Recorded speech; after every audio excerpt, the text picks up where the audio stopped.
Everyone अस्सलाम वालेकुम, welcome back to my channel. तो कैसे हैं आप लोग? उम्मीद करती हूँ कि सारे के सारे ठीक होंगे। अल्हम्दुलिल्लाह आप सबकी दुआओं से मैं भी बिल्कुल ठीक हूँ। तो जी पिछली वीडियो पे आप सभी ने काफ़ी अच्छा रिस्पांस दिया और पॉजिटिव कमेंट भी किए, ना सपोर्ट करती रही। और आप सभी से मेरी हम्बल रिक्वेस्ट है कि प्लीज़ अगर आप बिना सब्सक्राइब करें मेरी वीडियो को देख रहे हैं तो जल्दी से कर लीजिए सब्सक्राइब और दे दीजिए बड़ा सा लाइक और जल्दी से कर दीजिए कमेंट सेक्शन में अपने प्यार का इजहार।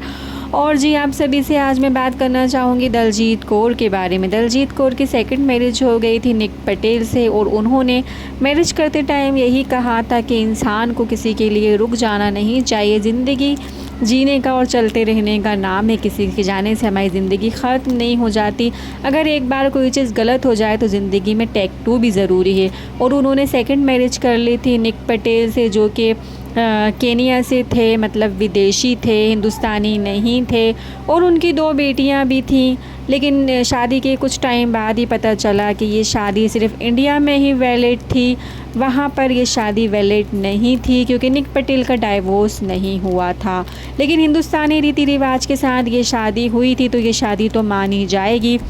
शादी के कुछ टाइम बाद ही निक ने जो है उनको टाइम देना बंद कर दिया। अकेले ही करवा चौथ का व्रत रखती थी और वीडियो कॉलिंग में देखकर निक पटेल को व्रत तोड़ लेती थी। लेकिन मजाल कि वो आ जाएं या उनके साथ टाइम स्पेंड करें। पहले तो ये लोग आपस में बहुत ज़्यादा प्यार मोहब्बत के साथ नज़र आते थे, वीडियोस भी बनाते थे और इन लोगों ने काफ़ी जो है ना बाहर हनीमून भी सेलिब्रेट किया अपना। लेकिन कुछ टाइम बाद ही निक पटेल ने जो है ना अपनी औकात बता दी और उनको चीट कर दिया दलजीत कौर को। और उनकी लाइफ में एक थर्ड पर्सन बंदी भी आ गई। सेकंड मैरिज तो निक पटेल की थी, सॉरी दलजीत की भी सेकंड मैरिज थी, लेकिन निक पटेल की भी सेकंड मैरिज थी। थर्ड पर्सन आ गया, मतलब गर्लफ्रेंड आ गई उनकी लाइफ में। और उसके बाद इसका पता चल गया दलजीत कौर को।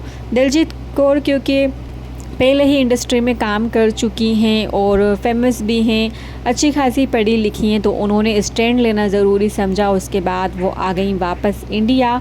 और इंडिया आने पर उन्होंने इस बात का खुलासा नहीं किया, लेकिन लोग समझ गए थे, पब्लिक है भाई, सब जानती है, लोगों को पता चल गया था इंस्टाग्राम पे से जब उन्होंने निक का नेम अपने नेम के आगे से हटा लिया था। लेकिन दलजीत ने इस पर कोई बात नहीं की थी। लेकिन रिसेंटली अभी उनके कई इंटरव्यूज़ आ रहे हैं जिसमें उन्होंने बोला कि मेरे साथ चीट किया निक पटेल ने, उसे ऐसा नहीं करना चाहिए था। अगर वो ये सब ही करना चाहता था टाइम पास वगैरह तो किसी फ़िरंगी के साथ कर लेता जिसको फ़र्क भी नहीं पड़ता। लेकिन उसने टूटी हुई को तोड़ दिया। मैं पहले ही इतना ज़्यादा टूटी हुई थी और शादी तो मेरा सपना था। मैंने जब से होश संभाला तब से सिर्फ यही सोचा कि मेरा घर हो, मेरा परिवार हो, मेरे बच्चे हो, मेरा हस्बैंड हो और हम एक हैप्पी लाइफ जिए। लेकिन मेरे साथ हमेशा ऐसा ही होता है क्योंकि मैं दिल से सोचती हूँ, रिश्तों को दिमाग से नहीं चलाती। वाकई दलजीत कौर जो है ना वो दिल से सोचती हैं। अगर वो दिमाग से सोचती ना तो कभी भी ऐसे बंदे से शादी नहीं करती जो फर्स्ट तो यहाँ का था ही नहीं, सेकंड के वो मैरिड था और उसने अभी तक अपनी बीवी को जो है डाइवोर्स भी नहीं दिया था। दलजीत कहती है कि मेरे साथ साथ मेरे बच्चे ने भी काफ़ी सफ़र किया है, मैंने उसके लिए ही ये शादी की थी। लेकिन मेरा बच्चा यहाँ से वहाँ चला गया, वहाँ सोचा कि उसको बाप का प्यार मिलेगा, लेकिन उसको वहाँ भी कोई बाप का प्यार तो बहुत दूर की बात है, बाप का नाम भी नहीं मिला।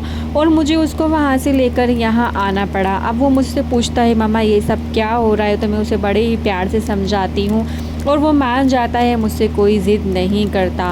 वही इंटरव्यू के दौरान दलजीत कौर से पूछा गया कि शार्लिन ने कभी भी बेटे से मिलने की कोशिश नहीं की या आपसे कोई भी फ़ोन पर राब्ता नहीं किया, तो दलजीत कौर ने कहा कि कभी उन्होंने पलटकर नहीं पूछा किस हाल में हो, किस हाल में नहीं हो, ना ही वो बच्चे की कोई फ़िक्र करता। शार्लिन को भी ऐसा नहीं करना चाहिए था, बच्चे से तो मतलब रखना चाहिए था। आप दोनों का डाइवोर्स हुआ है, बच्चे का इसमें क्या कसूर है? कभी कभी बच्चे से मिलता, कभी वो अपने पास रख लेती, कभी आप उसे अपने पास रख लेते, टाइम स्पेंड करते। बच्चे ऐसे ना दिमागी मरीज़ बन के रह जाते हैं। अभी आप शोएब के बच्चे को देख रहे हैं ना कि कैसी कंडीशन हो गई इब्राहिम की। बच्चे बोल नहीं पाते लेकिन दिल और दिमाग में बेचारे बच्चों के ना सब कुछ चलता रहता है। और माँ बाप के अलग होने से बहुत ज़्यादा फ़र्क इनके मासूम जहन के ऊपर पड़ता है।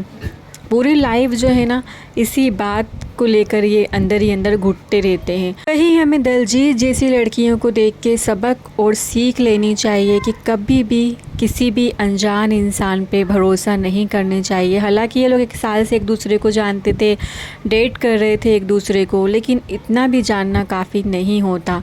जब तक इंसान का असली चेहरा सामने ना आ जाए ना, उसके ऊपर कभी भी भरोसा ना करें। दिलजीत ने तो अपना सब कुछ छोड़ दिया, छोड़ के केनिया चली गई, लेकिन बाद में जो है ना उनके सामने सारे राज खुले। इसी तरीके की लड़कियाँ जो है ना वो धोखा खाती हैं। आप हम जैसी जो दिल से काम लेती हैं, दिमाग से काम नहीं लेती।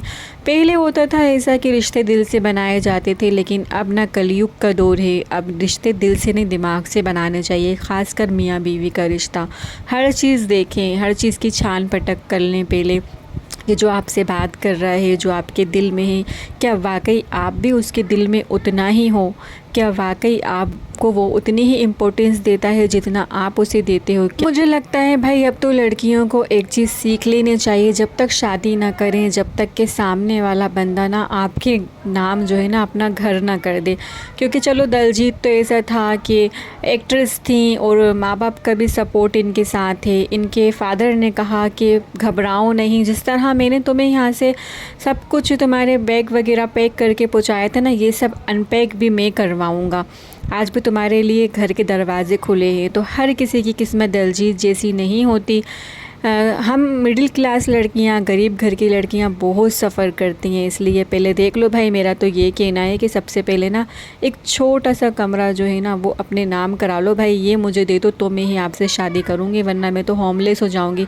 शादी के बाद लड़कियाँ होमलेस हो जाती हैं, उनका कोई घर नहीं होता। और वाकई ये वाली बात बिल्कुल सच। माना कहाँ से कहाँ चला गया। पहले माँ बाप शादी करते थे, लड़कियाँ देखती भी नहीं थी मेरा दूल्हा कौन है। दूल्हे को नहीं पता होता था मेरी दुल्हन कौन है, फिर भी रिश्ते साल और मज़बूती से चला करते थे।